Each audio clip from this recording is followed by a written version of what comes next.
నిచ్చల త్రిమూర్తులు. CP గారికి వినతి పత్రం ఎందుకు ఇవ్వడానికి వచ్చామంటే, మొన్న గాజువాకలో కూడా సిఐ గారికి ఇవ్వడం జరిగింది. అలాగే వివిధ రంగాల నుండి గుడి నిర్మాణం చేసిన చైర్మన్ రాంబాబు గారు, మన వీర్రాజు గారు, అలాగే తులసిరాము, ఉమెన్స్ రైట్స్ నుండి రాజు గారు, ఇవన్నీ కూడా అంటే కొన్ని సంఘాల నుండి వెళ్ళి ఇవ్వాలని చెప్పి నిర్ణయించాం. మొన్న ప్రెస్ మీట్ ద్వారా ఈరోజు అందరం కల్పిస్తున్నాం. ఈ అవినాష్ అనే వ్యక్తి ప్రపంచ దేశాల్లో మన హిందూ సాంప్రదాయాన్ని వాడుకొని ఇదే భీమిలీపట్నంలో జన్మించి ఆడవారు మన మాతృభాషకున్న మన తల్లిని తల్లిదండ్రులను చూసుకోకుండా మాట్లాడుతున్నాడు. ఆయన తక్షణమే ఖండించాలి. ఏ దేశంలో ఉన్నా సరే సిపి గారు కానీ డీసీపీ గారు కానీ తీసుకొచ్చి తక్షణమే ఆయన్ని అరెస్ట్ చేసి ఇదే సమాధానం చెప్పాలి. మన గవర్నమెంట్ మీద నాకు ఆ నమ్మకం ఉంది, అనిత గారి మీద నమ్మకం ఉంది, లోకేష్ గారి నమ్మకం ఉంది.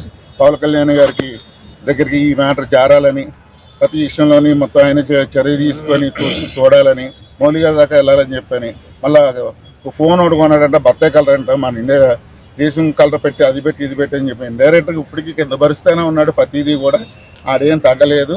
ఎందుకంటే ఫారెన్ హాస్పిటల్లోనే నన్ను ఆవరించలేరని ప్రతి ఒక్కరు గుర్తించి ఆయన తగిన చర్యలు తీసుకోవాలని పోలీస్ శాఖ మరి కోరుకుంటూ, డీసీపీ గారు కోరుకుంటూ సెలవు తీసుకుంటున్నాను. రాజు బుల్శెట్టి, గాజువాక ఆల్మెటీ జిమ్ నుంచి మాట్లాడుతున్నాను. మీడియా మిత్రులందరికీ నమస్కారం. ఈరోజు ఇక్కడ రావడం కారణం ఏంటంటే అన్వేషణలను వచ్చాం కంప్లీట్ చేయడానికి.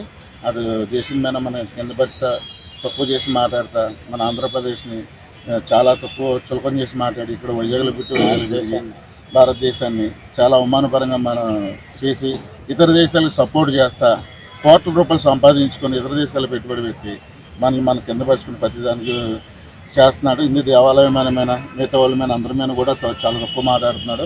విమర్శించిన వాళ్ళందరినీ కూడా ఇండైరెక్టర్గా ప్రతి ఒక్కరిని నోటుకు వచ్చినట్టు మాట్లాడుతున్నాడు.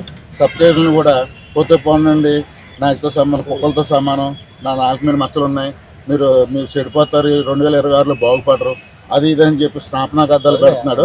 అది ఎంతవరకు కరెక్ట్ కాదు. అది దానివల్ల డీసీపీ గారికి కంప్లైంట్ వచ్చాం. తన పెళ్ళి మొత్తం చర్యలు తీసుకోవాలి, అది పాస్పోర్ట్లు రద్దు చేయాలి, తనకి న్యాయం చేయాలి, ఆయన ఇండియా తీసుకురా